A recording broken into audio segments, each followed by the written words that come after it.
My dear child, there is something I have been saving for this exact moment. A truth so full of light that if you had received it any earlier, the timing would have diminished its impact.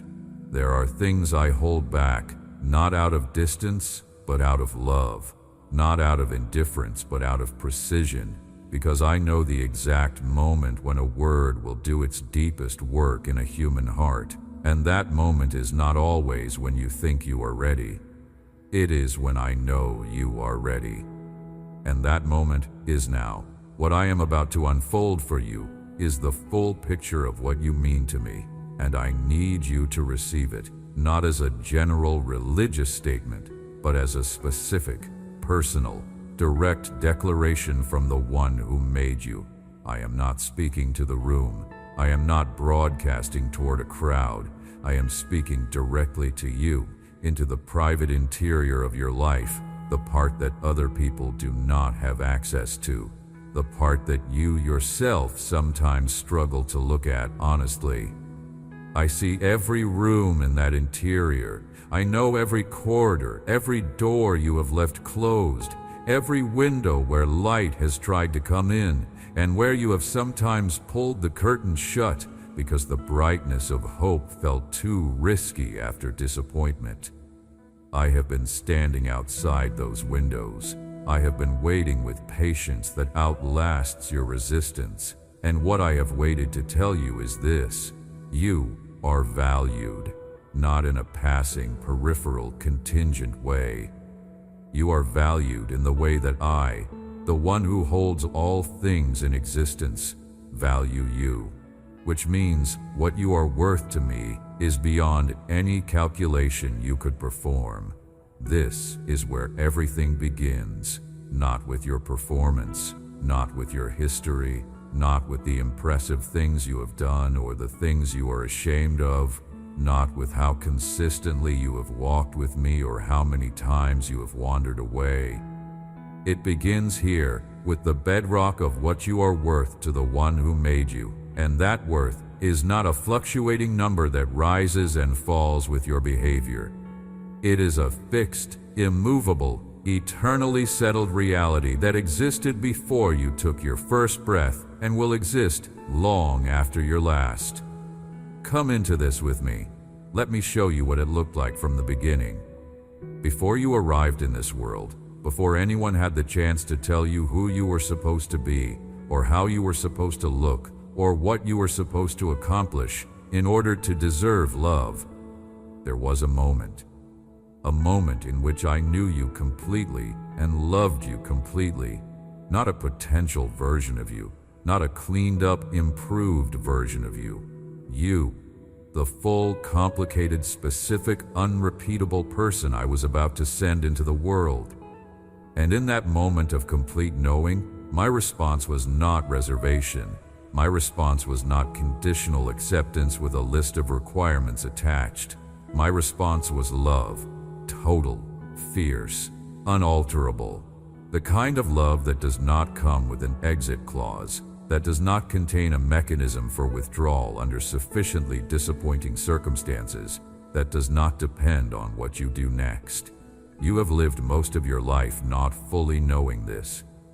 You have felt it in moments, in flashes, in those rare instants when something cracked open in your chest and you felt, just briefly, that you were truly known and truly loved at the same time. But then, the moment would pass and the familiar uncertainty would return. The question that lives at the bottom of most human hearts: am I actually enough? Am I actually worth loving? Is there something fundamentally deficient in me that the love I receive is always provisional, always with invisible strings attached, always vulnerable to being withdrawn if I do not maintain the performance that earns it? I want to answer that question today with the full weight of who I am behind the answer. And the answer is no. There is nothing fundamentally deficient in you.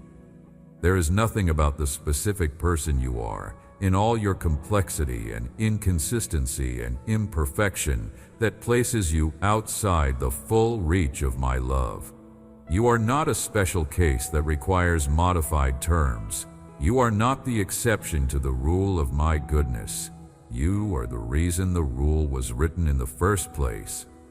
Let me speak now about what I see when I look at you, because there is a profound gap between what you see when you look at yourself and what I see when I look at you, and I want to close that gap today, not by improving your self-image as an exercise in positive thinking, but by showing you the actual reality of who you are as I made you. When you look at yourself, you tend to see your lacks first, the ways you have fallen short, the habits you have tried to change and have not yet succeeded in changing, the relationships where you have failed to be who you wanted to be, the promises you made to yourself in moments of clarity and then could not keep, the gap between the person you sense you could be and the person you have actually shown up as in your daily life.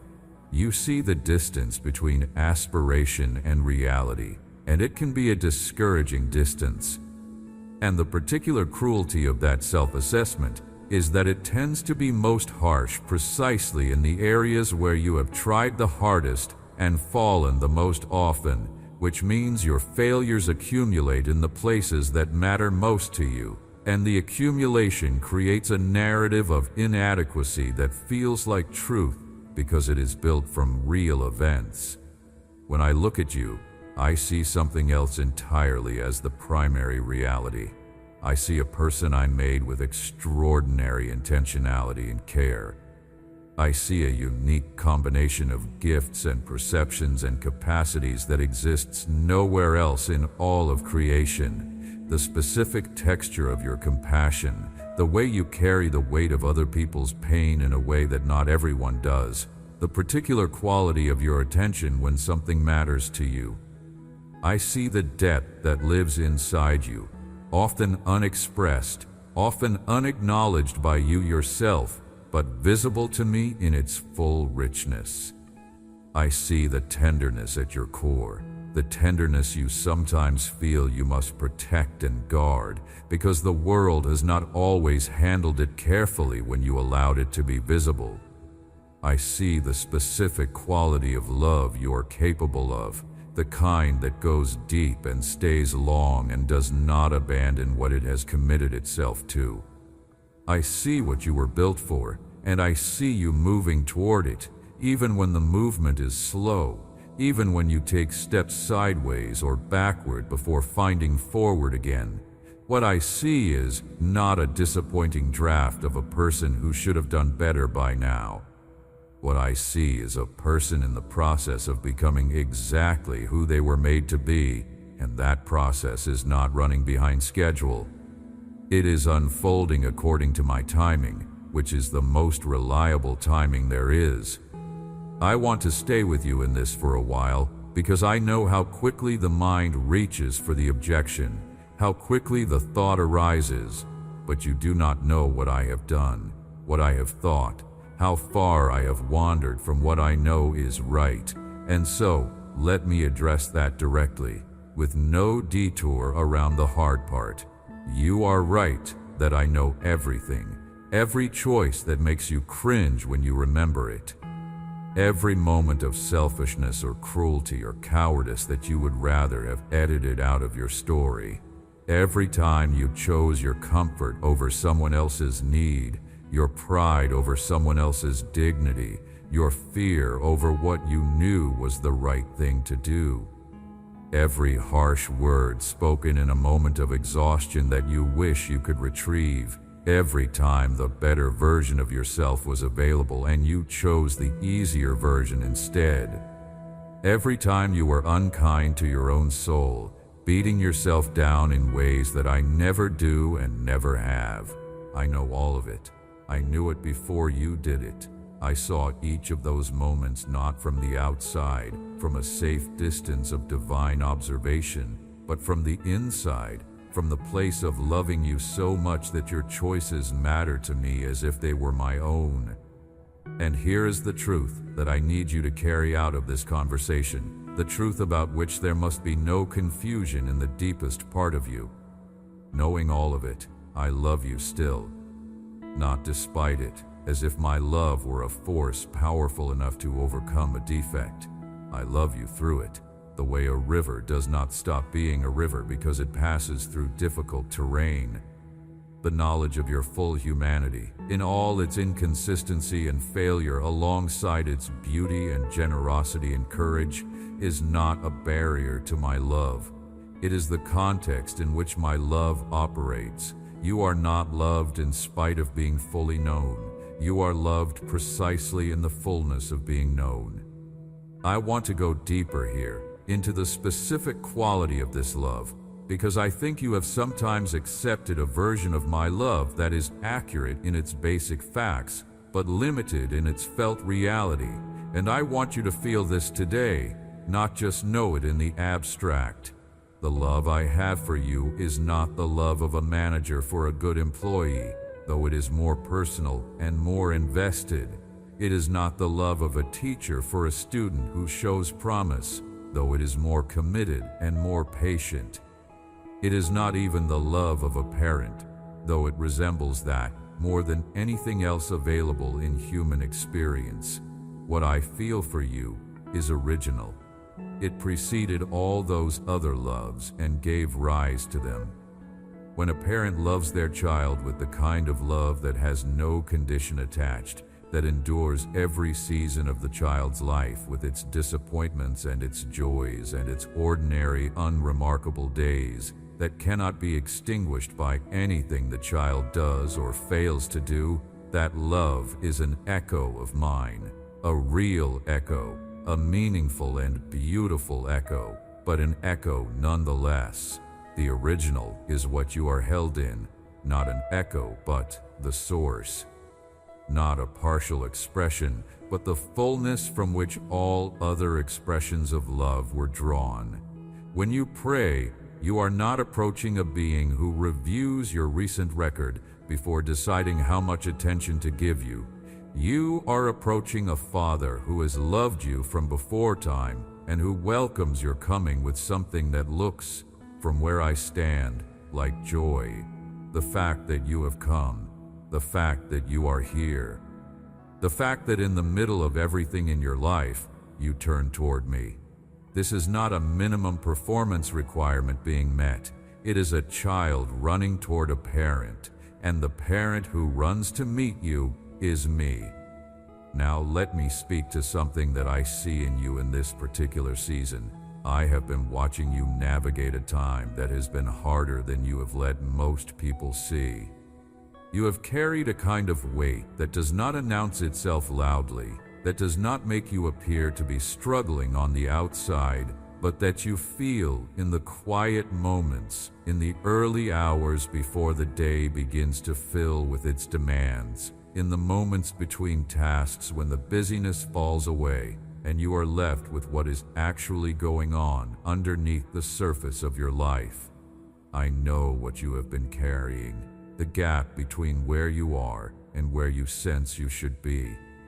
The unanswered questions about directions you cannot yet see clearly, the relationships that have required more than they have given in this season, the sense that certain things you have trusted me for have been waiting longer than you had expected, and the subtle erosion of confidence that can happen in the waiting, the quiet wondering of whether you misunderstood what I was saying to you, whether the expectation was your own projection rather than a genuine word from me. I know about the days when you got up and did the necessary things and did not feel anything particularly spiritual about doing them, but you did them anyway because you are committed even when you are not feeling it. And I want to tell you that those days count, every single one of them. The faithfulness of getting up and continuing on without the felt confirmation of my presence and without the visible evidence of things moving in the right direction. That faithfulness is one of the most significant things you have offered me in this season. I want to address the erosion directly because I know it has been working in the background of your life. doing its quiet damage in the places where your confidence in me has been most tender. There is something I was doing while you were waiting, not nothing, not absence, not the passive allowing of time to pass, something active, precise, carefully executed, something that required the particular length of this particular wait.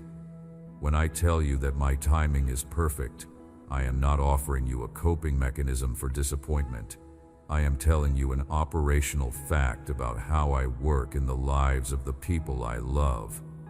The delay was not rejection. The silence was not withdrawal. The period of waiting that has tested your patience and your trust has been the very time during which I have been doing my most significant preparatory work, both in your circumstances and in you. Think about what a builder does before the visible structure begins to rise. The work that happens below the surface, the excavation, the laying of a foundation that will support everything that comes after, is work that looks like nothing from the outside. If you do not know what is happening, you see a hole in the ground and time passing. If you know the plan, you see the beginning of a building whose integrity depends on the depth of what is being laid where no one can see it yet. I have been laying foundations. Not every foundation looks like progress to the person who is standing at the surface looking down. But the foundation is what makes the building possible, and I build foundations with extraordinary care because I intend for what is built on them to last, not for a season, but for a lifetime. What I have been building in this waiting season is not just the arrangement of external circumstances, though that work is also happening. I have been building something in you, something that could not have been built in comfort or in the immediate fulfillment of every desire. The depth that is forming in you through this season of waiting, the quality of trust that is being developed through the practice of continuing to believe when the evidence seems thin, the rootedness that comes from having to go deeper into me because the surface of pleasant circumstances was not available to sustain you. This is not suffering without purpose. This is formation. A tree that grows in a sheltered place with no wind has wide, shallow roots. A tree that grows where the wind is regular and sometimes strong has roots that go deep because the tree has learned to reach down for what it cannot get on the surface. When the storm comes, the deeply rooted tree stands when the shallow-rooted one does not. What I have been doing in this waiting season, in the periods of wind in your life, is inviting your roots to go deeper. Not to cause you pain, not because I have no concern for your comfort, but because I love you enough to build in you what will hold in the storms that are coming, what will sustain you in the days ahead when you will need a depth that could not have been available without this season. The discomfort of being stretched toward depth is real, and I do not dismiss it. But the strength you will carry out of this season is also real, and it will be exactly the kind of strength the road ahead requires. Now let me show you something else, because I know your tendency is to see only what has not yet arrived, while underestimating what has already been given. Look back carefully at the road you have already traveled, not to catalog the failures, not to rehearse the pain, but to notice the provision, the specific, detailed, particular ways I have shown up in your specific story, the times when you genuinely did not know how a particular situation would resolve, and then it resolved in a way that required more than coincidence to explain, the times when you were at the edge of your capacity and something or someone arrived at the exact right moment to give you what you needed to continue, the relationships that came into your life unexpectedly and changed the trajectory of your understanding of yourself and of me. The doors that opened when other doors closed, with a timing that only makes sense in retrospect, when you can see that the closed door was protecting you from something and positioning you for something better. The narrow escapes you almost did not notice. The times someone spoke a word to you that landed with unusual precision, that addressed something you had not told anyone, and that you recognized immediately as being from me. The moments of inexplicable peace in the middle of situations that should have produced nothing but anxiety. My provision has a signature. It tends to arrive in forms you did not plan and at times you did not calculate. It tends to be more creative than your expectations and better calibrated to your actual needs than what you thought you needed. When I provide, I do not simply give you the thing you asked for as you imagined it. I give you what I know you need in the form I know will do the most good for the longest time. And when I look back over the story of your life with you, the provision is visible. It is real. It has come consistently, even in the seasons when it seemed to be absent, even in the times when you felt most alone and most unsupported. You have been more provided for than you have recognized, and the provision that is coming is greater than what you have experienced so far, not as a reward for correctly performing your faith, but as the next chapter of what I planned before you were born, arriving in its proper time, at the junction in your story where I always intended it to arrive. Now I want to speak about courage, not courage as a personality trait that some people are born with and others are not.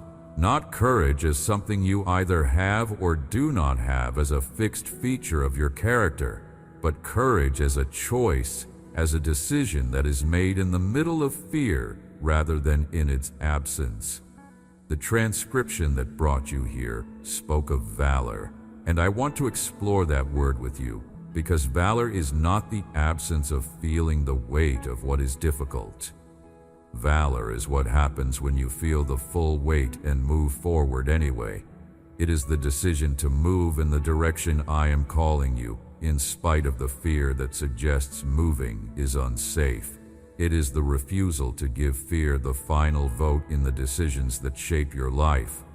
It is the choice to continue to trust when the evidence seems to suggest that trust is unwise, when the silence has been long and the visible signs have been few, and the voice of reasonable caution says to protect yourself by pulling back, by expecting less, by closing off the tender places that have been exposed by hope.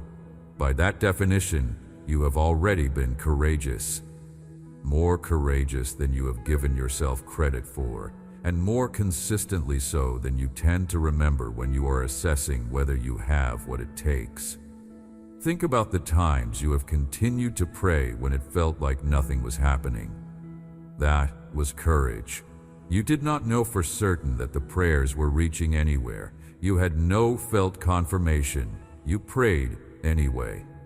Think about the times you chose the harder right thing over the easier wrong thing, even when the wrong thing was available and attractive, and the right thing required real cost.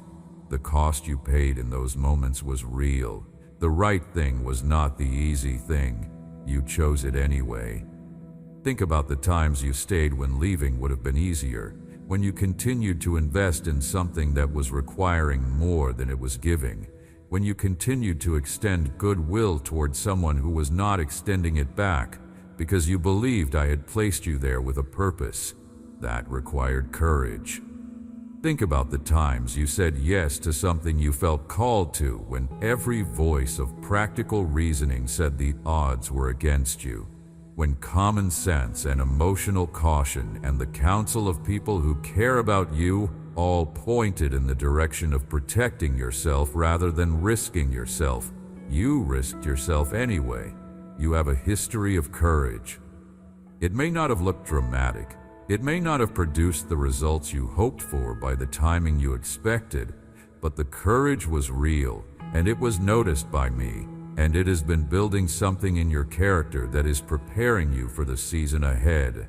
Courage used, courage practiced, courage chosen, again and again in the specific circumstances of your actual life, becomes the settled capacity to face difficulty without being destroyed by it.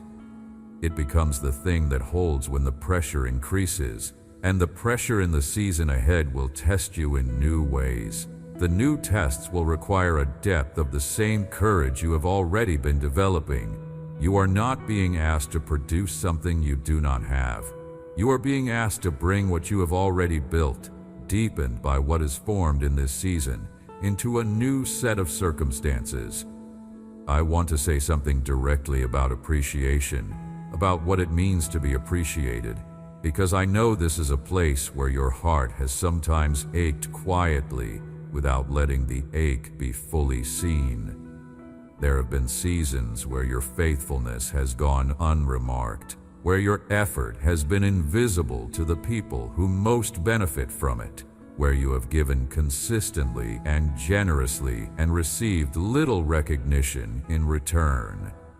You have carried responsibilities that no one acknowledged and borne burdens that no one helped you with, and you have done it without complaint in most cases, because you told yourself it was the right thing to do, and you did not want to be the kind of person who required acknowledgement for doing what needed to be done.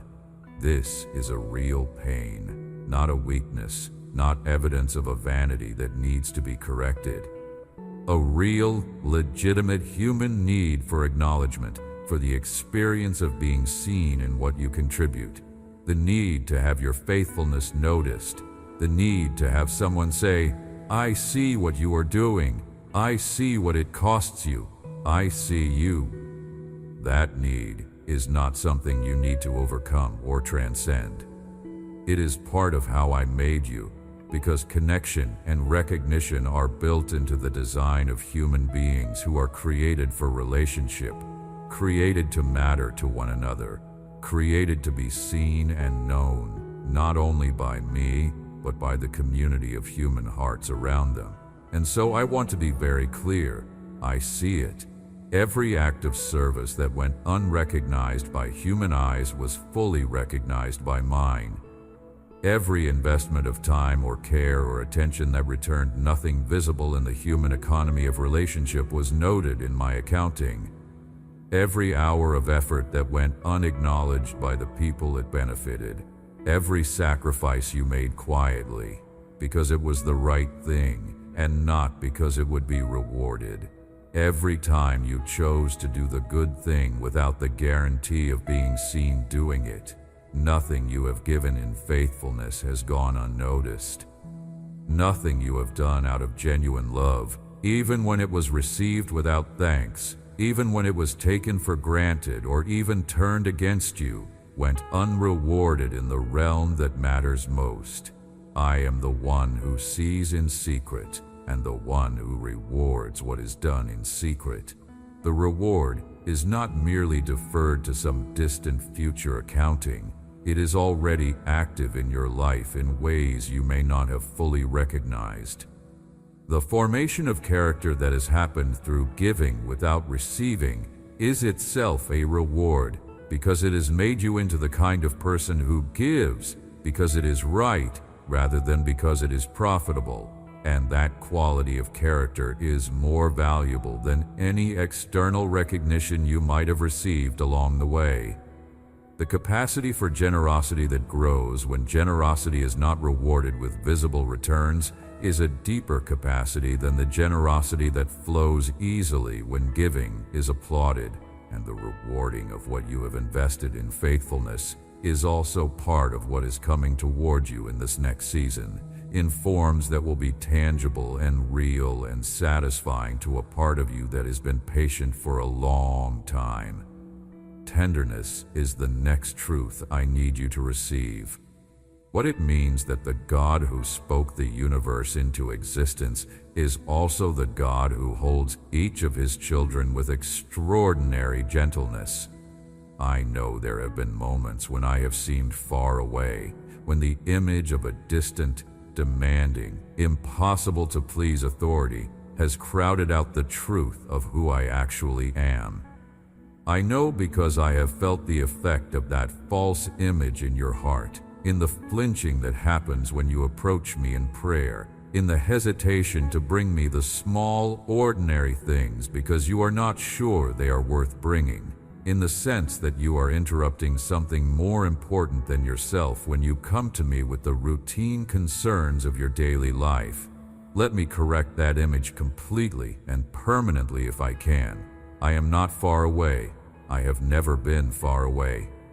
The distance you sometimes feel between us is not a distance I have placed there, not a consequence of your failure to reach a required level of spiritual development, not a sign that you are not doing enough to maintain my attention. The distance is a feeling, and feelings of distance are almost always produced not by actual separation, but by the accumulated effect of busyness, of not pausing to receive what I am continually extending toward you. I am here, closer than your next breath, more present in this moment than any physical sensation your body can register, and my presence is not neutral or impersonal. It is warm. It is specifically interested in you. It is engaged with the particular texture of your particular life in the particular season you are navigating.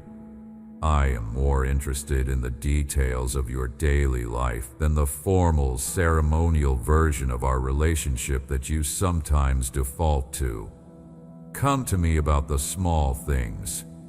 Come to me with the full mess of your ordinary life, not just the spiritual emergencies and the things large enough to feel worth bringing to a God. The conversation that went poorly and left you unsettled. The question you cannot resolve about a relationship that matters to you. The decision you are trying to make that feels too small to pray about, but that is nagging at you because you sense it matters more than it appears. The frustration with yourself that you have been carrying around this week because of something that did not go the way you meant for it to go. The longing you have for something you have not named to anyone because it feels too specific, too personal, too revealing of what you actually want and how much you actually want it. Bring all of it. I am not bored by the ordinary details of your life.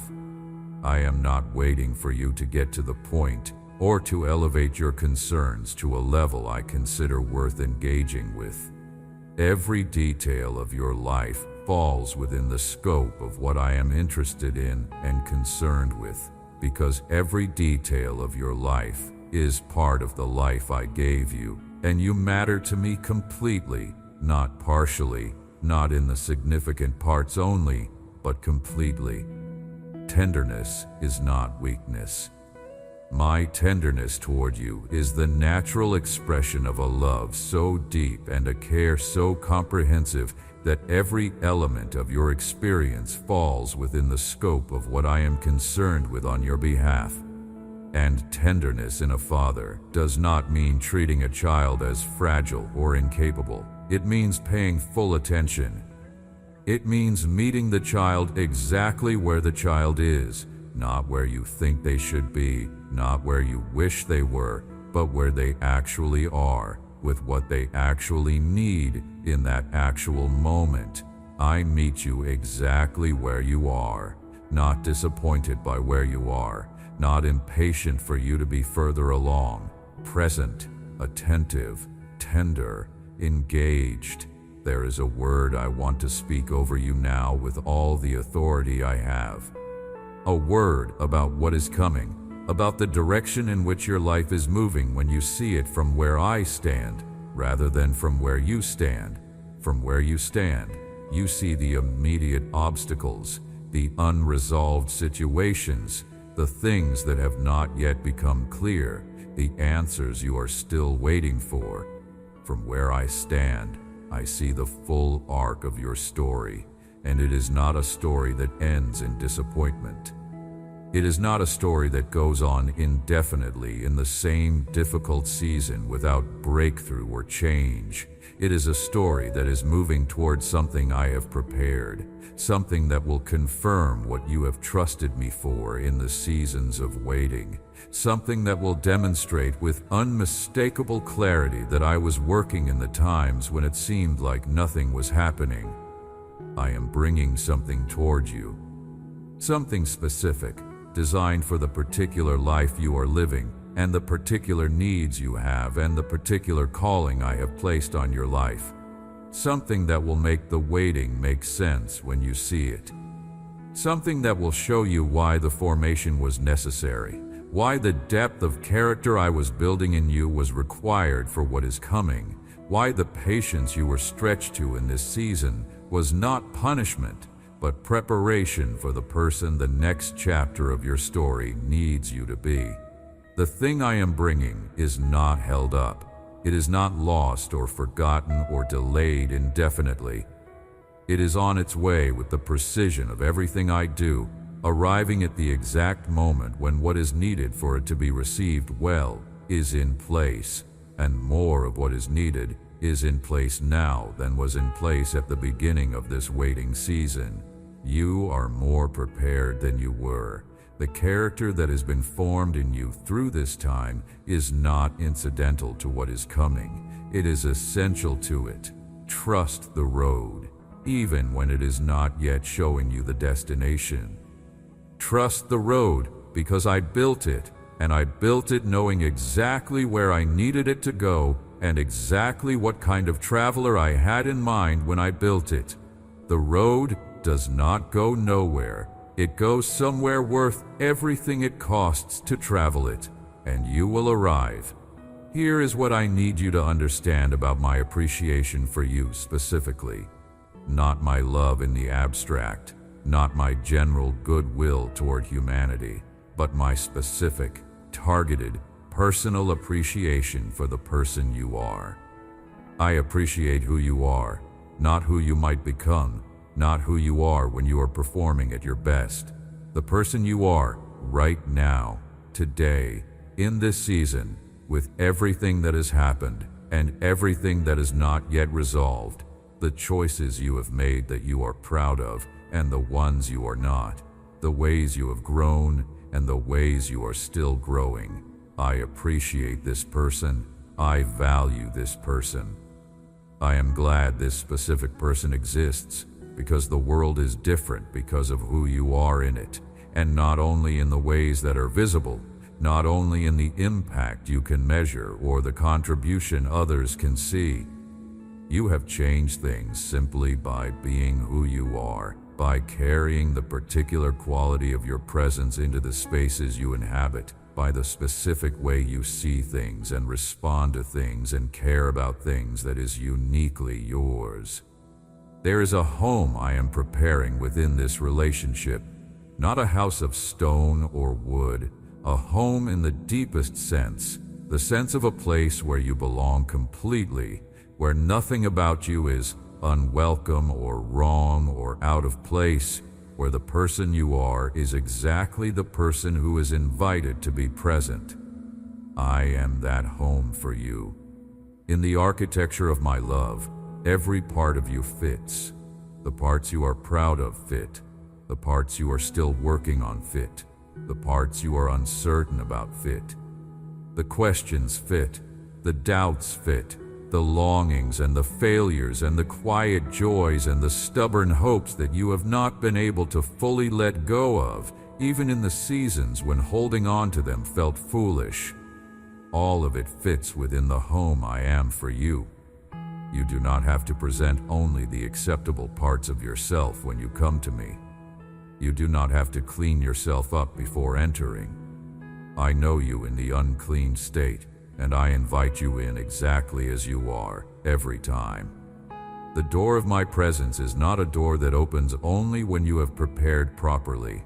It is a door that stands open before you arrive and remains open after you leave. And what is on the other side of it is not judgment, but a love so complete that it has room for everything you bring with you. What the days ahead ask of you is worth addressing directly, not because my love is conditional on your compliance, but because the fullness of what is possible in the life I am working in, you requires your participation in specific ways I am asking you to receive. This sounds simple, and it is the hardest thing I ask, because receiving requires a kind of openness that can feel terrifyingly vulnerable, especially when you have learned through experience that open hands get hurt. The habit of earning, of working for approval, of demonstrating worth through performance runs very deep. The invitation to simply receive my love, my care, my provision, my appreciation of who you are, without having to do anything to earn it or maintain it, cuts against that deep grain. But it is the invitation I extend to you today, specifically.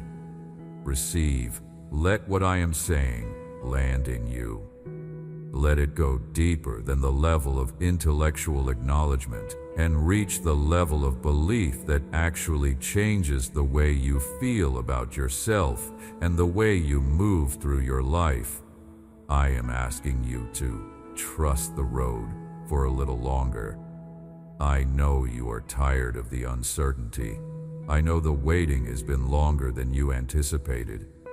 I know there are days when trust feels more like an act of will than a natural response to clear evidence. Do it anyway.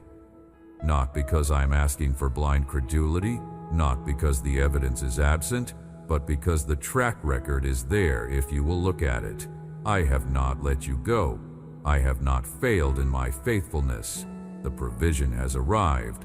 The protection has held. The road has not run out beneath your feet, even when it felt like it might. Keep trusting. The third invitation is this: be gentle with yourself.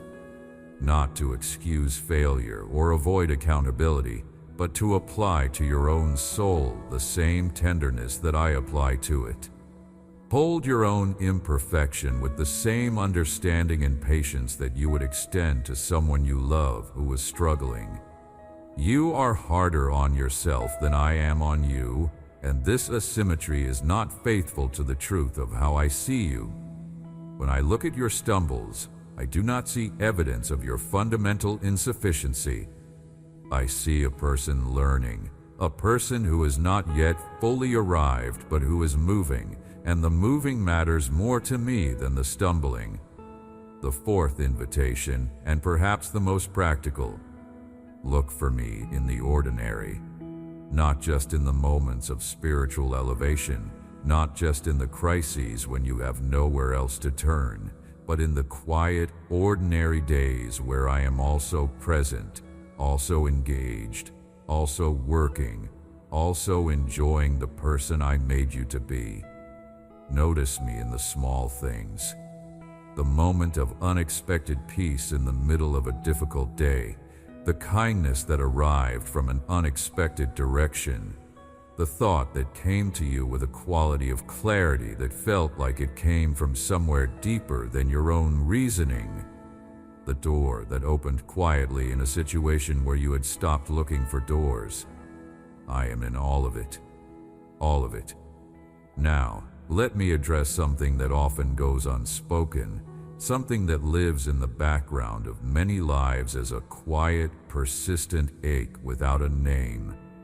It is the ache of not knowing whether what you are carrying matters, whether the faithfulness that has cost you real things has made any real difference, whether the investment of yourself into things that are good and true and worth investing in has produced anything that will last. This is a different kind of doubt from the doubt about whether I exist or whether I care. It is the doubt about whether your particular life, with its particular contributions and particular choices, has weight, whether it counts for something in the larger accounting. I want to address this directly, with precision. Your life has weight. The specific choices you have made, the specific faithfulness you have exercised, the specific love you have extended in the directions I have called you to extend it. These things are producing effects that you cannot fully see from your current vantage point. The effects of a faithful life are not always immediately visible in the way that the effects of a dramatic action are immediately visible. They are often slow, often subtle, often working in the hidden places of other people's interior lives in ways that will not surface visibly for years, but they are real. Permanence is one of the properties of what is done in obedience and love. It does not evaporate. It does not dissipate back into the atmosphere. It takes root. Think about the conversations you have had over the years that you no longer remember in detail, but that planted something in someone else that is still growing. Think about the specific ways you have shown up for particular people in particular moments without knowing that your presence at that moment was the precise thing they needed to continue. Think about the prayers you have prayed for people that have been working in their lives without any visible signal to you that the prayers were reaching anything or anyone. The impact of a faithful life spreads in concentric circles from the person who lives it, and most of those circles extend beyond the range of what the person can see. You are not seeing the full picture of what your life has done and is doing. No one does, but I see all of it, and I want to tell you, it is more than you think. It is more than you would believe if I tried to show you the complete picture right now. There is something I want to say about the way that love transforms. Not as a theory, but as a lived reality that you have been both the source and the recipient of, sometimes without recognizing either role clearly. When love arrives in a human life, it does not simply make that life more pleasant. It changes the architecture of how the person experiences everything. Love, real and genuine love, has a way of expanding the interior space of a person, making room for things that could not fit before. It rearranges the furniture of the soul. It opens windows that were closed. It lets light into rooms that had been dark for so long that the person had begun to accept the darkness as the natural condition rather than recognizing it as the absence of something that could be restored. This is what my love does when you let it in. Not the concept of my love, not the theological acknowledgement that I love, but the actual living reality of my love, landing in the deepest parts of who you are and doing what love does. The courage I'm speaking about, the valor the transcription refers to, the quality that allows a person to walk forward in spite of everything that argues against forward movement. This is not a standalone capacity that you generate independently. It is a fruit. It grows from something, and what it grows from is love that is secure. When you know, really know, not just believe as a concept, but experience as a reality, that you are loved with a love that does not run out, that does not withdraw when you stumble, that does not require your performance to maintain itself. Something in you relaxes into a courage that was not available before. The courage that comes from love is different from the courage that comes from willpower or determination. Willpower can be exhausted. Determination can crack under sustained pressure. But the courage that comes from the settled knowledge of love has a renewable source. It can be depleted and it will be refilled, because the source is not in you. The source is in the love that holds you.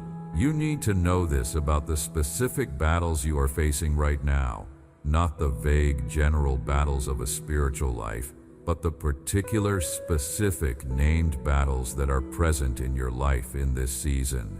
The relationship that is requiring more than your natural capacity to give. The situation at work or in your finances or in your health or in the life of someone you love that is demanding a version of you that is stretched past your comfortable limits. The inner battle, the one that has no external opponent but that is fought in the territory of your own mind and heart and history. The battle against the voices that tell you things about yourself that you are trying not to believe, but that you are not yet fully free from believing. For every specific battle you are in, I have specific coverage, not general divine concern, but targeted, active, personally directed engagement with your particular situation. I am not observing from a distance while you manage it. I am in it with you. My strength is available in the exact places where yours gives out. My wisdom is accessible at the exact junctures where your own discernment reaches its limits. My peace, the kind that passes understanding, is available in the exact moments when no external argument can calm the anxiety that threatens to take over. You are not facing any of this alone, and you never have been, even in the seasons when you felt most alone. Restoration is a word I have been holding in my heart for you throughout this conversation, and I do not want to leave without addressing it directly. There are things in your life that have been broken. Some of those things were broken by other people's choices, choices that were made without your consent and at real cost to you. Some were broken by your own choices, made in moments of weakness or confusion or fear, and the cost of those choices has been real and the repair has not been as complete as you hoped it would be by now. Some were broken by the ordinary attrition of a difficult world, not by any one dramatic event, but by the accumulating weight of disappointment and delay, and the specific kind of weariness that comes from carrying hard things for a long time. I want you to know that I am in the business of restoration, not in the sense of returning everything to exactly how it was before it was broken, because not everything needs to go back to what it was. Sometimes what breaks needed to break so that what replaces it can be built from better materials, on a sounder foundation, with a design that serves the life you are actually living, rather than the life you were living when the original structure was put in place. Restoration in my hands is not always reconstruction. Sometimes it is reimagining. Sometimes it is building something new in the cleared space that the broken thing left behind. What I am doing in the areas of your life that feel most incomplete and unresolved is not abandonment. I am not walking away from the situation and leaving you to manage the incompleteness alone. I am working in it, actively, with the patience and the long view of someone who sees clearly how it is supposed to come together and who is not troubled by the current state of incompletion, because I can see what the completed version looks like and I know it is coming. The specific things you have prayed about and not yet seen move. I have not forgotten them. I have not filed them in a category of lower priority. They are fully present to me, and I am fully engaged with them. The timing of their resolution is not random or arbitrary. It is calibrated to what needs to be in place for the resolution to be genuinely good, genuinely lasting, genuinely the answer, and not just the quick fix that would relieve the immediate pressure but leave the underlying situation unchanged. Wait for the genuine good. I know that asking you to wait is asking for something that has already been costly in this season, but the genuine good that is coming is worth the additional wait, not because suffering is virtuous for its own sake, because the foundation that the wait has been laying in you and in your circumstances is what makes the genuine good possible rather than merely probable. I want to close by coming back to the beginning, to what I said when I first spoke to you today. You are valued, not for what you produce, not for what you perform, not for the version of yourself that is most impressive or most put together or most spiritually mature. You are valued as you are, in this exact moment, in this exact state, carrying this exact mix of faith and doubt, strength and weariness, hope and the honest acknowledgement that hoping has sometimes been costly. The way I appreciate you isn't complicated. I appreciate you because you are mine, because I made you, because the specific person you are is a person I chose to bring into existence with the full knowledge of who you would be. I appreciate the way you love, even imperfectly. I appreciate the way you keep trying, even inconsistently. I appreciate the way you come back again and again, even after the times you have walked away. I appreciate your heart, the tender center of it that you guard so carefully, because the world has not always been gentle with it. I appreciate your faith, including the faith that is mixed with questions and uncertainty, because that kind of faith, the kind that continues in the middle of not having all the answers, is more genuine and more costly and more meaningful than the easy faith of comfortable circumstances. You matter. You have always mattered. You will always matter. Nothing about your past changes this. Nothing about your future will change it. Nothing about the gap between who you are and who you sense you should be changes it. The worth I assign to you is fixed and permanent and entirely independent of anything you have done or failed to do. Go forward from this conversation knowing that, not as a performance, not as a forced positivity that sets up the next disappointment, as a settled truth that you hold in the deepest part of you and return to when everything else seems uncertain. You are valued. You are seen, you are loved. And the one who says so is not going anywhere.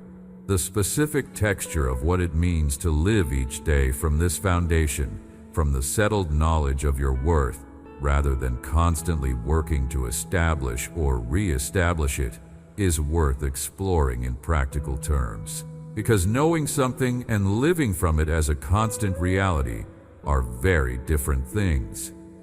You can hold the truth in your mind and still operate from a different place in your daily life, still make choices driven by the need to earn approval rather than from the freedom of knowing approval is already given.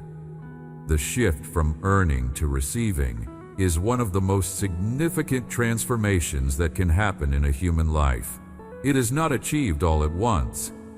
It is built slowly through many encounters with the truth, many moments when the old pattern of earning and proving runs its course and you recognize it and choose differently, many small daily decisions to rest in the given love rather than straining toward the earned love. The transformation is gradual, and that is fine. I am patient with the gradual. I do not require you to have arrived at this truth completely and permanently in order to be loved fully and completely. My love does not wait for you to believe it. It precedes your belief and persists through your doubt and endures through every moment when you live as though the approval you have already been given needs to be secured again.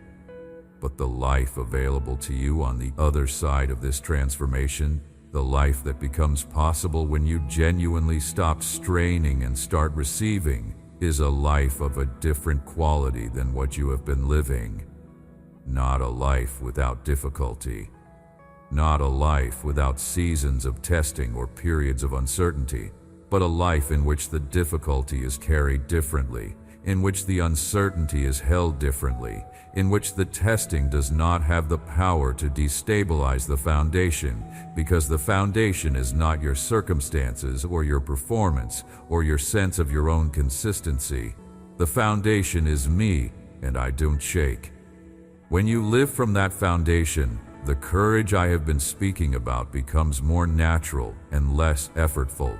Not because the things that require courage become less frightening, because the thing that makes courage possible, the knowledge that you are held regardless of the outcome, becomes more deeply real. Courage that comes from knowing you are loved unconditionally is a different animal from courage that comes from the desperate need to prove yourself through the outcome. Desperate courage is exhausting and fragile. Loved courage is costly but sustainable. Before we go further, there are specific things that are true about your future that need to be said, because sometimes the weight of the present is heavy enough that the future can feel more like a threat than a promise, and that picture needs to be corrected. The future I have prepared for you is not a punishment dressed up as a promise. It is not a series of increasingly difficult lessons designed to test whether you can endure enough suffering to qualify for something good. The future I have prepared is good, genuinely, specifically, particularly good for you, shaped around the person you are and the life you have been living, and the things you have been trusting me for in the seasons of waiting. Not a vague spiritual upgrade, not just an improvement in circumstances. Something that will feel, when it arrives, like a confirmation of what I have been saying, like the visible evidence of what I was working on during the silent seasons. You will see it, not someday in a vague, unlimited future, but in a real and specific time frame, in your actual life, in circumstances that are tangible and touchable and not just spiritually perceived. I do not deal only in invisible realities.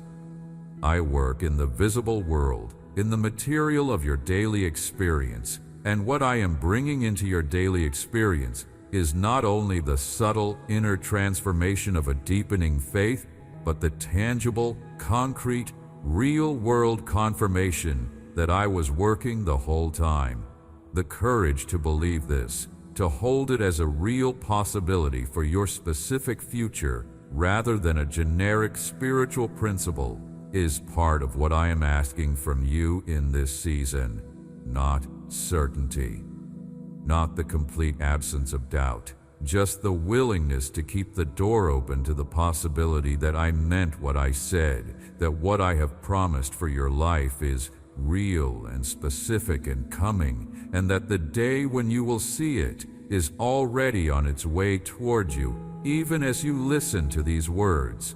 There is a quality of life available to you on this road that I want you to anticipate rather than fear. The path ahead is not primarily a gauntlet.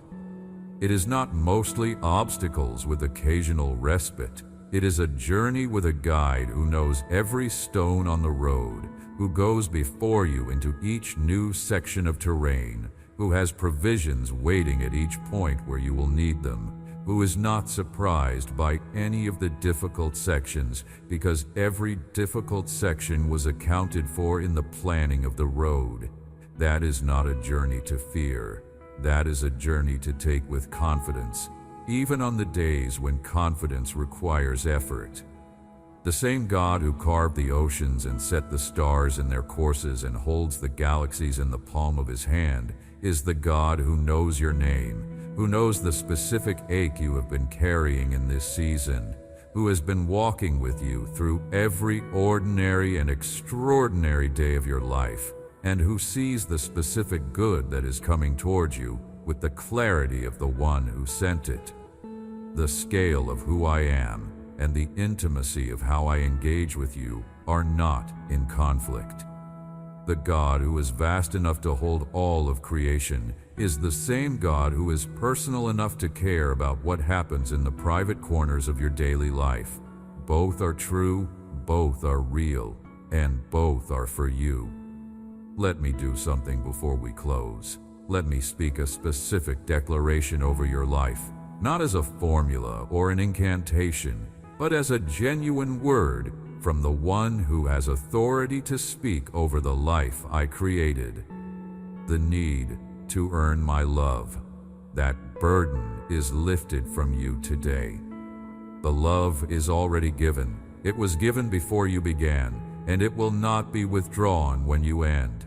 You do not have to work for what has already been given freely. The lie that your failures define you, that lie has no authority over your life anymore. Your failures are events in your story, not the substance of your identity. Your identity is mine to define, and I have defined it as mine, beloved, chosen, kept. The weight of carrying the gap between who you are and who you sense you should be. Lay that down. That gap is what the journey is for. You are not meant to have arrived yet. You are meant to be on the road, and on the road is exactly where you are, and on the road is exactly where I am present, walking beside you. Receive this next truth fully. The anxiety that says the things you are waiting for are not coming is wrong. They are coming. The preparation is real. The work is real. The provision is real. The outcome is secured by my faithfulness and not contingent on yours. Hold this final release carefully. The belief that your specific life, with its specific history and its specific imperfections and its specific unresolved questions, is somehow less than what I intended. That belief is false. This is the life I gave you. This is the road I built for your feet. Every part of it, including the parts that have been hardest and have cost the most, has been part of the formation of the person your purpose requires. Receive these releases, not as words you heard and then moved past, as realities that you take into the days ahead, that you return to when the old patterns try to reclaim their territory, that you hold like anchors when the current gets strong. You are valued. You are appreciated. You are loved, not for what you do, but for who you are. Not for who you will become, but for who you are right now. This is the truth that I am built on. This is the truth I am asking you to build on. Walk forward, courageously, tenderly, with the knowledge that the one who goes before you has already seen the road ahead and has found it good, not easy, not without cost or challenge or the places where forward movement requires everything you have, but good, worth traveling, worth the courage it costs. I am with you. I have always been with you. And I am not going anywhere, not now, not ever. Let me sit with you in the reality of your daily experience for a moment, because this conversation must not exist only in the elevated register of spiritual truth that is real, but sometimes hard to connect to the texture of an ordinary day. Let me speak to the ordinary day. The ordinary, difficult, specific Tuesday where everything feels like it weighs more than it should, where the gap between what you know is true and what you feel in your body and your heart seems like the widest gap in the world. On that Tuesday, I am still here. The truths I have spoken to you do not pause because the day is ordinary. They do not take breaks because you are tired or distracted or not feeling particularly spiritual. The love I have for you is not mood dependent.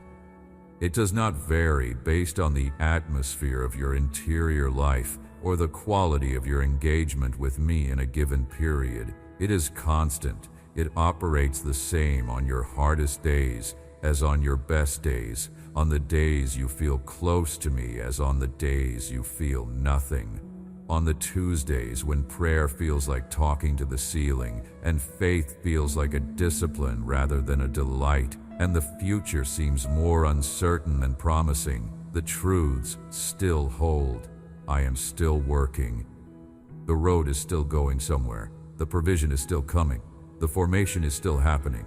None of it is suspended because you are in a low season. If anything, the low seasons are when I am doing some of my most significant work, because the low seasons are when you are forced to trust what you know rather than what you feel, and the choice to trust, when feeling is absent, is among the deepest expressions of genuine faith there is.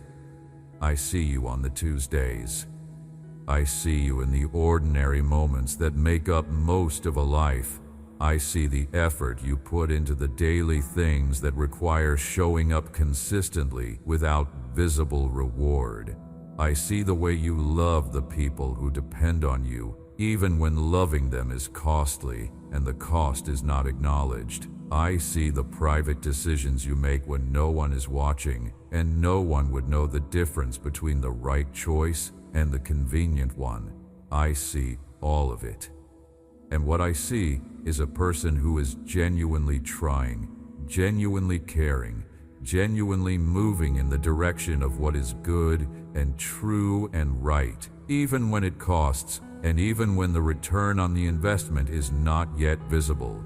That is the person I am speaking to today, not the idealized version, the real one, the one who shows up on Tuesdays, the one who prays even when the words feel thin, the one who keeps going even when going is hard, the one who does the right thing without applause.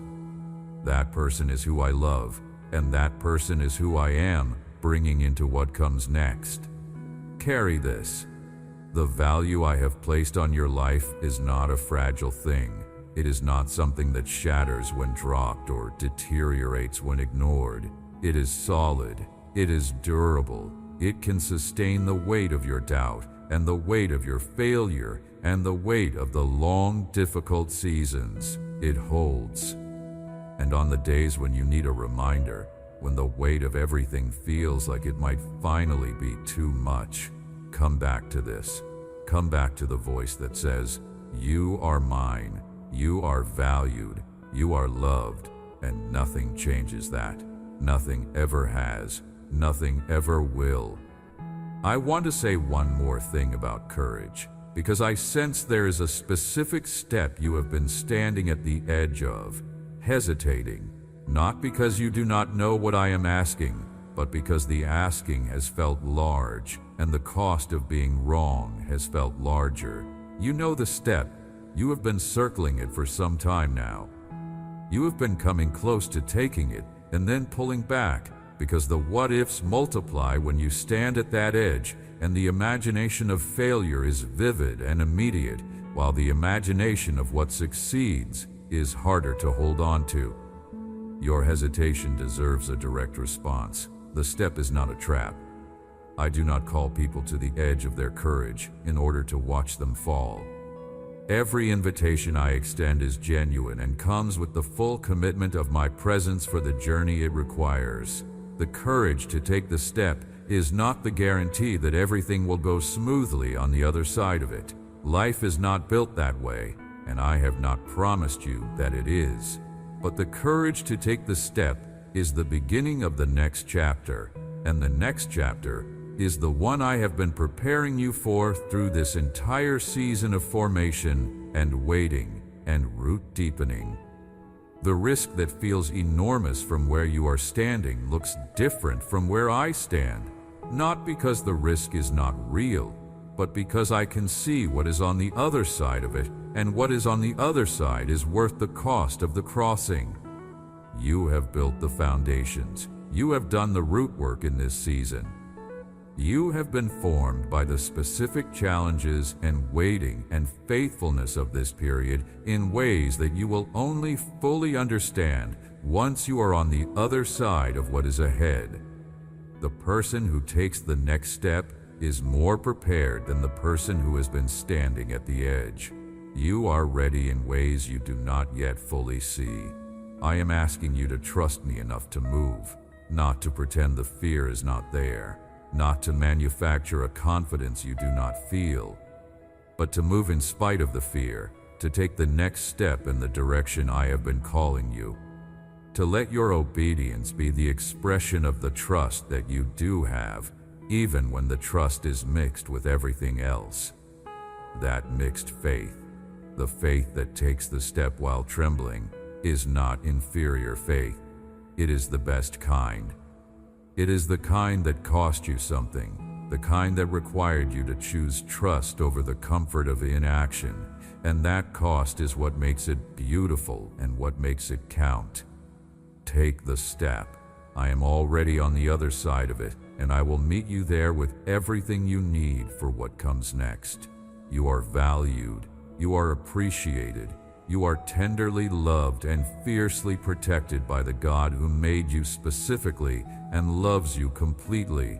This is your foundation. Stand on it. Walk from it. Take every step of the road ahead from the solid ground of knowing who you are and who holds you. The road is good. The future is good. And I am good. Always and only good. Always and only for you. Always and only faithful to every word I have spoken over your life. There is one more thing I want to leave with you, pressed deep into the part of you that carries things that matter. Not a command, not a requirement, a gift, rest. Not the rest that comes after everything has been resolved, not the rest that requires circumstances to cooperate first, but the rest that is available to you right now, in the middle of what is unresolved, in the middle of the waiting and the uncertainty and the unanswered questions.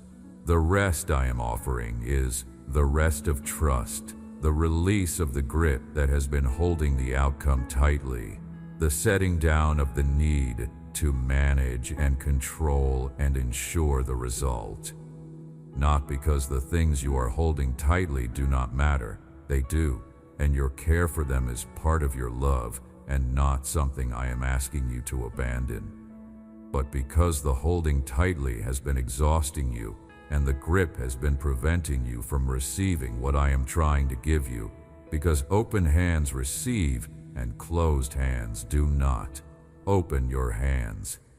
Right now, wherever you are, in whatever configuration your actual physical hands are in, open them inward in the posture of receiving, and let the things you have been trying to carry all by yourself go into hands larger than yours. They are not being abandoned. They are being carried by someone whose capacity does not have a limit. Every concern, every unresolved situation, every relationship that weighs on you, every fear about the future, every regret about the past, give them to me. Not permanently and finally, as if you will never need to give them again, because you probably will need to give them again tomorrow.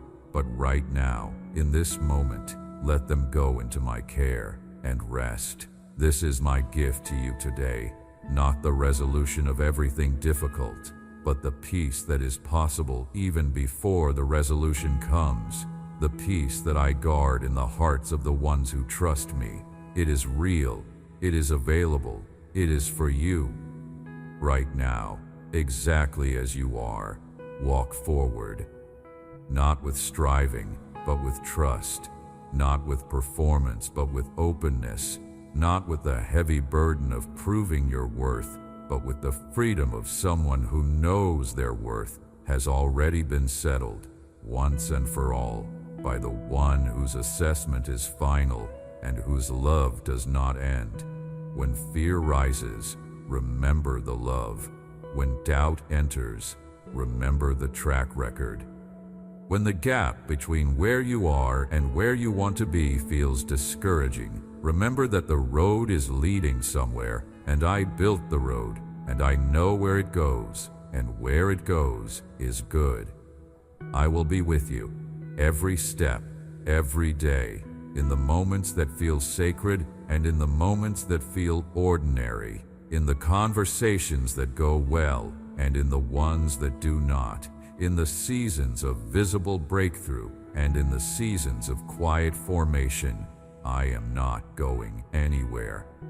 I have never been anywhere other than exactly here, with you, loving you, working in your life, seeing you with eyes that perceive your full worth and your full story and your full potential, and responding to all of it with the love that created you in the first place. You are mine. I am yours. Nothing changes that. Nothing can. What I have planned for you is good, and the good is coming, and you are going to see it. Hold on a little longer. The road is leading somewhere beautiful, and I will be with you every step of the way there. Amen. If this message reached something real in you, something that has been waiting to be touched by these words, share it with someone who needs to hear this today. There is someone in your life who is carrying the weight of feeling unseen, unvalued, unloved in the way they most need to be loved. You know who they are. Send this to them. And if this channel has been a source of encouragement in your life, subscribe and turn on notifications so that you never miss a message. Come back whenever you need to be reminded of what you are worth. Come back whenever the world has told you something different from what I have said today. The door is always open, and so am I.